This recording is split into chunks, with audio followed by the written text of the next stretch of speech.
दर्शकवृन्द नमस्कार। म निमकान्त पाण्डे। इजरायलमा 10 जना नेपालीहरू मारिए र अन्य फसेका 32 जना नेपालीहरूलाई उद्धार गरिएको छ र उनीहरूलाई नेपाल फर्काउने योजनामा नेपाल सरकार लागिरहेको छ। इजरायल स्थित नेपाली दूतावास त्यसमा क्रियाशील देखिएको छ। तर इजरायलमा नेपालीहरू 10 जना मारिएपछि देशव्यापी रूपमा एक किसिमको कोलाहल मचिएको छ, रुवाबासी मचिएको छ। देशव्यापी रूपमा कोलाहल मचिने क्रममा प्यालेस्टाइनी हमास समूहप्रति एक किसिमको आक्रोश पनि पैदा भइरहेको छ। यो आक्रोशले संकेत के गर्दछ भने मानौ हमास समूहले नेपाललाई नै लक्षित गरेर इजरायलमा हमला गरेको हो कि भन्ने जस्तो सन्देश पनि यहाँ प्रवाह गरिएको छ। नेपाल सरकारले प्यालेस्टाइन र इजरायल बीचको यो द्वन्द्वमा इजरायलको समर्थन लियो। नेपालले इजरायलको समर्थन लिएको भन्नुभन्दा पनि सन्देश के पुगेको छ भनेपछि इजरायल माथि होइन हमासले नेपालमाथि नै हमला गर्यो कि भन्ने खालको सन्देश नेपालले दिन खोज्यो। किन हमला भयो? यो हमला हमासले इजरायलमाथि गर्नुको कारण के हो? यो धेरै लामो इतिहास छ। यो लामो ऐतिहासिक द्वन्द्वका बीचमा नेपालले आफूलाई एक किसिमबाट निष्पक्ष राख्नुपर्ने थियो। हमासले इजरायलमाथि आक्रमण गर्यो, नियत्था जनतामाथि हमला हुन पुग्यो, नेपाली नागरिकहरू पनि मारिए। तर त्यसपछिको इजरायली सैनिक कारबाही कति नृशंसतापूर्ण ढङ्गले भइरहेको छ र कति निहत्था नागरिकहरू मारिएका छन्। ती निहत्था नागरिकहरूको दोष के थियो जो नागरिकहरूलाई इजरायली सेनाले कारबाही गरेर अहिले मारिरहेको छ? यसमा अमेरिकाको साथ छ। अमेरिकाले अत्याधुनिक हतियारहरू पठाइरहेको छ। युद्धलाई विराम गराउनेतर्फ शक्तिशाली राष्ट्रहरूको भूमिका हुनुपर्ने हो। हाम्रो उत्तरतिरको छिमेकी देश चीन अहिलेसम्म कुनै पक्षको समर्थनमा बोलेको छैन। अमेरिकाले हमासलाई आतंककारी भनेको छ, तर चीनले हमासलाई आतंककारी घोषणा गरेको छैन। यो द्वन्द्वका बीच नेपाल भासिनुहुन्थ्यो कि हुँदैन थियो? कूटनीतिमा एकदमै असफल भइसकेका नेपालका राजनीतिक दलका नेताहरू इजरायल र हमास बीचको द्वन्द्वका बीचमा पनि असफल हुन पुगेका छन्।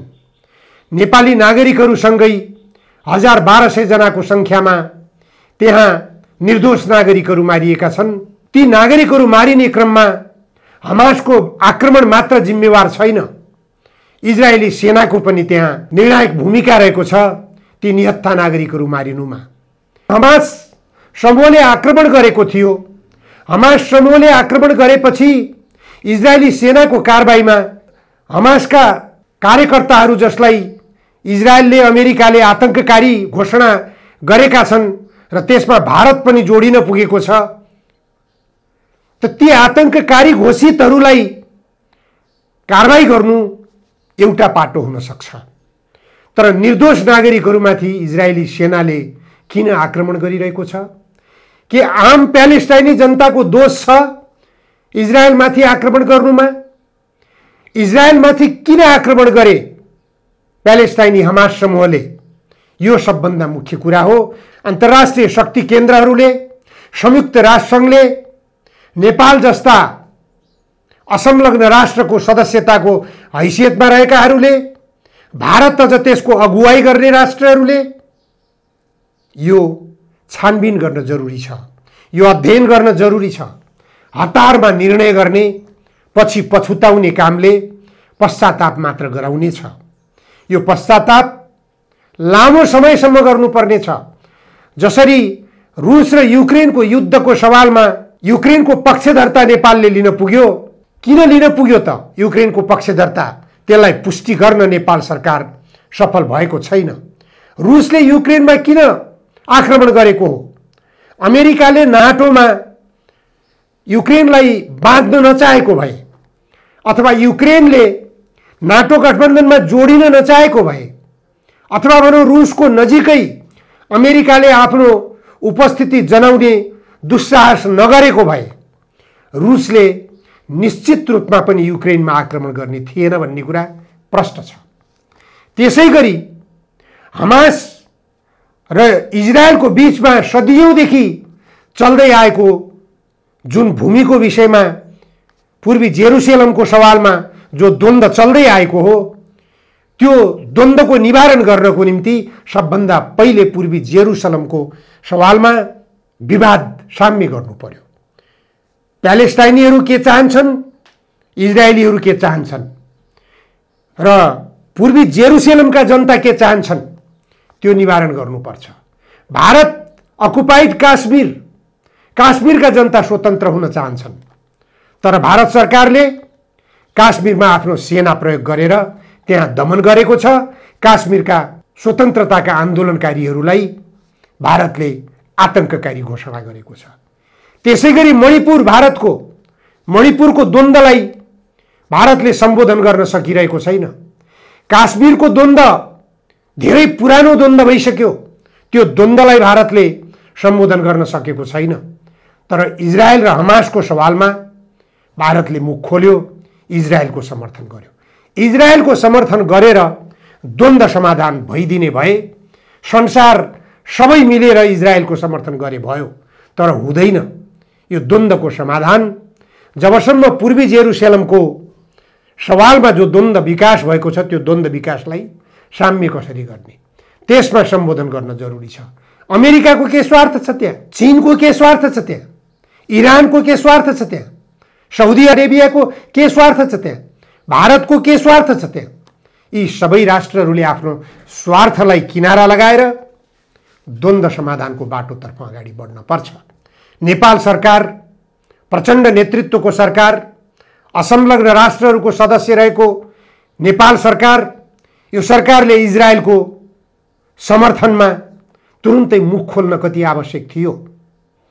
10 जना नेपालीहरू मारिएका छन्, अन्य नेपालीहरू पनि मारिन सक्छन्। नेपाली नागरिकहरू संसारका धेरै देशहरूमा छितरिएका छन्। साउदी अरेबियामा छन् नेपाली नागरिकहरू, इरानमा छन् नेपाली नागरिकहरू, चीनमा छन् नेपाली नागरिकहरू। संसारका लगभग धेरै जसो देशहरूमा नेपालका नागरिकहरू रोजगारीका लागि छितरिएर बसेको अवस्था छ। कुनै पनि देशबीचको द्वन्द्वलाई तुरुन्तै समर्थन गर्दाखेरि अर्को देशमा बसोबास गरिरहेका नेपालीहरू प्रभावित हुन पुग्छन्, उनीहरू आक्रमणको निशानामा पर्न सक्छन् भन्ने कुरातर्फ नेपाल सरकार सचेत बन्न जरुरी छ। नेपाल सरकारको अवस्था अथवा नेपाली भूभागको अवस्था, नेपाली जनताको अवस्था अमेरिकी जनताको जस्तो, अमेरिकी सरकारको जस्तो होइन। नेपालका जनता संसारभरि फैलिएका छन्। ती जनतामाथि कुनै पनि बेला नेपालले कुनै द्वन्द्वरत मुलुकहरूमध्येमा एउटा मुलुकको तुरुन्त पक्ष लिएर वक्तव्यबाजी गर्दाखेरि अर्को मुलुकमा बसोबास गर्ने नेपाली नागरिकहरूमाथि त्यसको प्रत्यक्ष प्रभाव पर्न सक्छ र उनीहरू आक्रमणको निशानामा पर्न सक्छन् भन्नेतर्फ नेपाल सरकारले विवेक प्रयोग गर्न जरुरी हुन्छ। नेपाल सरकारले त्यसतर्फ विवेक पुर्याएको छैन। नेपाल सरकारले हेर्ने बाहिर मुलुक बीचको द्वन्द्वलाई भन्दा नेपाल भित्रको समस्यालाई हो। नेपाल भित्र आपसमा राजनीतिक दलहरू बीचको जो खिचलो पैदा भइरहेको छ, यो खिचलोले देशभित्र गृहयुद्ध सृजना हुने अवस्था विकसित भइरहेको छ। एकातिर हामीले अमेरिकाको एमसीसी परियोजनालाई स्वीकार गरेका छौं। एमसीसी परियोजनाले चीनलाई घेराबन्दी गर्ने योजनाका साथ अमेरिकाले आफ्नो सैन्य संगठन विस्तार गर्ने प्रयास गरिरहेको छ भन्ने कुरा पनि प्रत्येक नेपाली जानकार भइरहेको विषय हो। यो सवालमा विश्व जनमत जानकार छ। यसमा अमेरिकाको स्वार्थलाई मध्यनजर गरेर नेपाल सैन्य गठबन्धनमा जोडिने अथवा सैन्य गठबन्धनबाट आफूलाई अलग राख्ने, नेपाललाई सुरक्षित राख्नको निम्ति कुनै पनि सैन्य गठबन्धनमा नेपालको संलग्नता हानिकारक हुन्छ, देशको निम्ति दुर्भाग्यपूर्ण बन्न जान्छ। आज हमास समूहले इजरायलमा आक्रमण गर्दा 10 जना नेपालीहरू मारिएका छन्। अमेरिका र चीनको बीचको द्वन्द्व जसरी विकसित हुँदै गइरहेको छ, नेपालमै अड्डा जमाएर अमेरिकाले चीनमाथि घेराबन्दी गर्ने योजना जो बनाइरहेको छ हामीले देखिरहेका छौं। क्वाड, G20, G7 लगायतका जति पनि संगठनहरू भइरहेका छन् र पछिल्लो चरणमा आईपीएस को नाममा भारतमा अमेरिकी संयोजकत्वमा सैन्य गठबन्धन भयो, जसमा नेपालको सेना पनि त्यहाँ सहभागी हुन पुगेको थियो। यसले पनि स्पष्ट गरिरहेको छ कि नेपाल कतातिर जाँदैछ। नेपालकै आकाशमाथि युद्धको बादल मडराइरहेको छ। त्यो युद्धको बादललाई नेपाली धरतीमा मडराउन नदिने कसरी?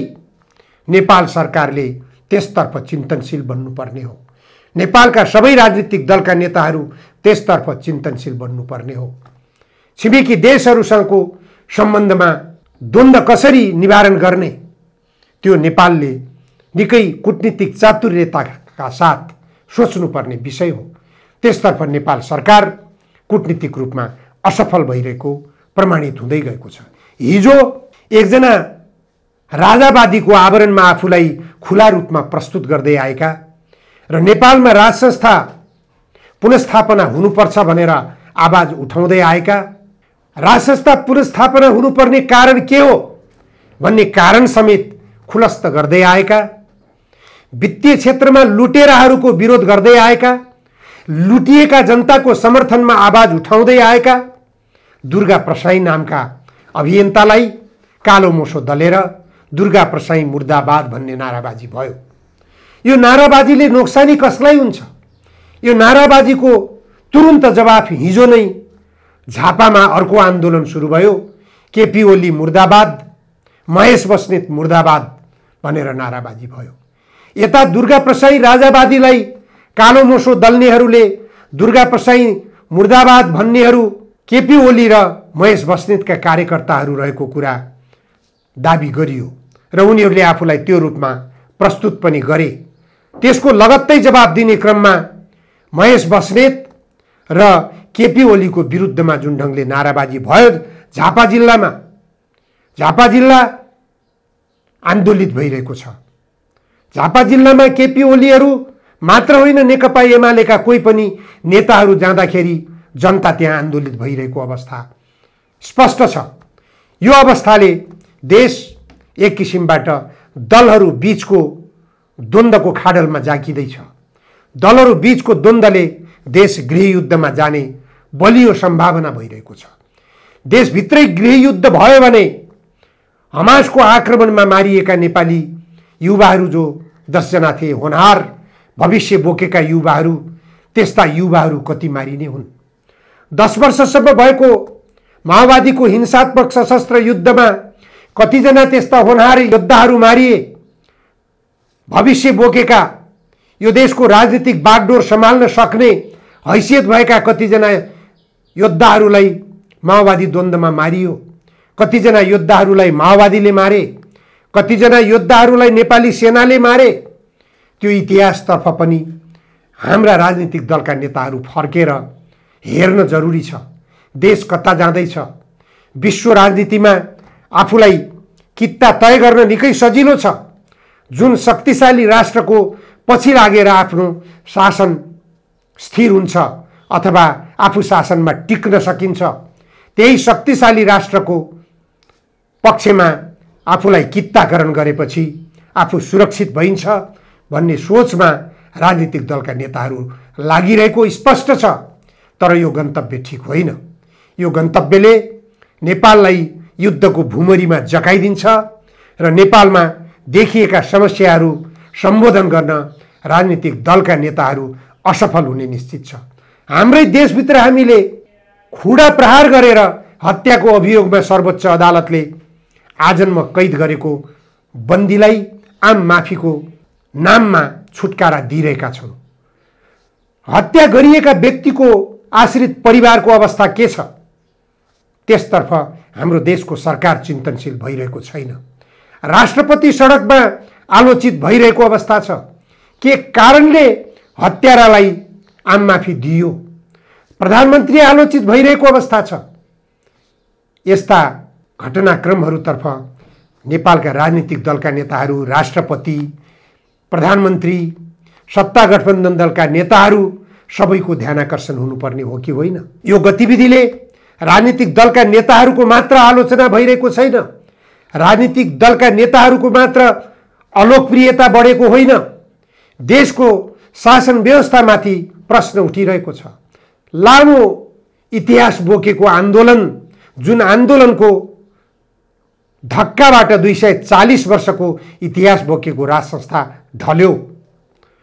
15-16 वर्षसम्म यो गणतन्त्रको नाममा आएको शासन व्यवस्थाले जग बलियो बनाउन पाइरहेको छैन। प्रधानमन्त्री र राष्ट्रपतिहरूबाट भइरहेका यस्ता खालका जनविरोधी गतिविधिहरूले सर्वोच्च अदालतबाट गरिएको फैसलालाई समेत अटेर गरेर अगाडि बढ्ने गतिविधिले गणतन्त्रको जग बलियो हुन्छ कि हुँदैन, त्यसतर्फ गम्भीरतापूर्वक राजनीतिक दलका नेताहरूले सोच्नुपर्ने हो। आज राजावादीहरूलाई निषेध गरेर मात्र, राजावादीहरूलाई कालो मोसो दलेर मात्र, राजावादीहरूलाई आतंकित गराएर मात्र गणतन्त्रको लोकप्रियता बढ्ने हो र? यसै गरी गणतन्त्र लोकप्रिय बन्ने हो? यसै गरी गणतन्त्रवादी नेताहरूको लोकप्रियता बढ्ने हो कि कसरी बढ्ने हो? यो सवालमा राजनीतिक दलका नेताहरू गम्भीर बन्ने कि नबन्ने? सबभन्दा महत्त्वपूर्ण विषय त के हो भनेपछि दुर्गा प्रसाईले राजावादीको आवरणमा जो आवाज उठाइरहेका छन् उनको पछि नेपाली जनताको लामबन्दी किन भइरहेको छ? यो गम्भीर प्रश्न हो। पूर्व राजा ज्ञानेन्द्र शाह सडकमा उत्रिँदाखेरि उनको जय जयकार गर्न नेपाली जनता सडकमा लामबद्ध किन हुन्छन्? यो सबैभन्दा गम्भीर प्रश्न हो। उनीहरूले उठाएका अथवा राजावादीहरूले उठाएका विषयहरू संवेदनशील छन् कि छैनन्? जनताका आवाज छन् कि छैनन्? कि जनविरोधी आवाज उठाइरहेका छन् उनीहरूले? राजनीतिक दलका नेताहरूले आत्मसमीक्षा गर्न जरुरी छ। हिजो मात्रै राष्ट्रपतिलाई सर्वोच्च अदालतबाट अर्को एउटा आदेश भयो, कारण देखाऊ। के कारणले तिम्रो उपचार राज्य कोषबाट हुनुपर्ने हो? मेडिकल बोर्डबाट तिमीले किन अनुमति नलिएर भारतमा गएर 55 लाख रुपियाँ उपचार खर्च गर्यौ? राज्य कोषबाट खर्च गर्नु थियो भने तिमीले राज्य कोषबाट खर्च गर्ने छैन भनेर राष्ट्रपति कार्यालयबाट किन वक्तव्य जारी गरेका हौ? अहिले किन तिमीले राज्य कोषबाट 55 लाख रुपियाँ उपचार खर्च भनेर मनपरी ढंगले खर्च लिएका छौ? कानुनले नदिएको, संविधानले नदिएको, अदालतको निर्णयले निषेध गरेको यो उपचार खर्च तिमीले लिन पाउँदैनौ। किन लियौ? कारण देखाऊ। हिजो मात्रै सर्वोच्च अदालतले आदेश गरेको छ। यो अवस्थाले के संकेत गरिरहेको छ? गणतन्त्रको लोकप्रियता बढ्छ यसरी? राष्ट्रपतिले आफू नैतिक आचरणमा बस्ने कि नबस्ने? राष्ट्रपति भनेको गणतन्त्रको सिम्बोलिक हो।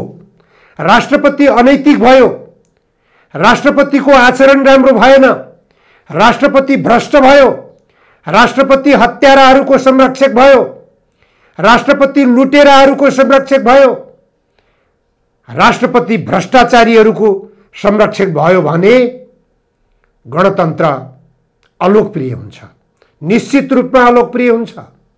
यसैगरी जसरी राजावादीहरूको पक्षमा अहिले जनलहर सिर्जना भएको छ, यसलाई कसैले रोक्न सक्दैन। राष्ट्रपतिलाई लोकप्रिय बनाउनको निम्ति, गणतन्त्रलाई लोकप्रिय बनाउनको निम्ति गणतन्त्रभित्र जनताका अधिकारहरू सुनिश्चित गर्नु पर्यो। भ्रष्टाचारीहरूमाथि कारबाहीको डण्डा वर्षाउनु पर्यो। भ्रष्टाचारीका संरक्षकहरू राज्यद्वारा संरक्षित भइरहेका छन्। छर्लङ्ग छ। सुन तस्करहरू संरक्षित भइरहेका छन्। ललिता निवास जग्गा प्रकरणका नीतिगत निर्णयकर्ताहरू संरक्षित भइरहेका छन्। नक्कली भुटानी शरणार्थी प्रकरणका माथिल्लो तहका भ्रष्टाचारीहरू संरक्षण भइरहेका छन्। गिरिबन्धु टी स्टेट प्रकरणका नीतिगत निर्णयकर्ताहरू संरक्षित भइरहेका छन्। हत्याराहरू जेलबाट छुटकारा पाइरहेका छन्। सामान्य खालका कर्जा तिर्न नसकेकाहरूको सम्पत्ति जफ्त भइरहेको छ। जनता लुटिएका छन्।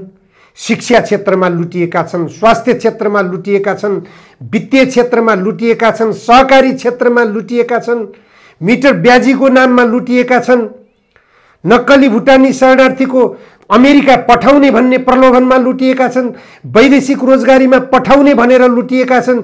यी लुटिएका जनताको संरक्षण गणतन्त्रवादी सरकारले गर्ने कि नगर्ने?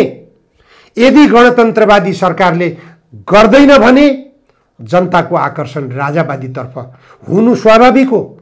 यो कुरामा गणतन्त्रवादी राजनीतिक दलका नेताहरूले गम्भीरतापूर्वक मन्थन गर्न जरुरी छ, बुझ्न जरुरी छ। जनतालाई निषेध गरेर अथवा राजावादीलाई निषेध गरेर, राजालाई निषेध गरेर मात्र गणतन्त्रको लोकप्रियता बढ्न सक्दैन। गणतन्त्रको लोकप्रियता हलक्क चुलिन सक्छ तब मात्र जब नेपाली जनताका आवश्यकताहरू परिपूर्तितर्फ गणतन्त्रवादी सरकारले, गणतन्त्रवादी राजनीतिक दलका नेताहरूले सम्बोधन गर्न थाल्छन्। हस्, आजलाई यति मात्र। धन्यवाद। नमस्कार। म निमकान्त पाण्डे।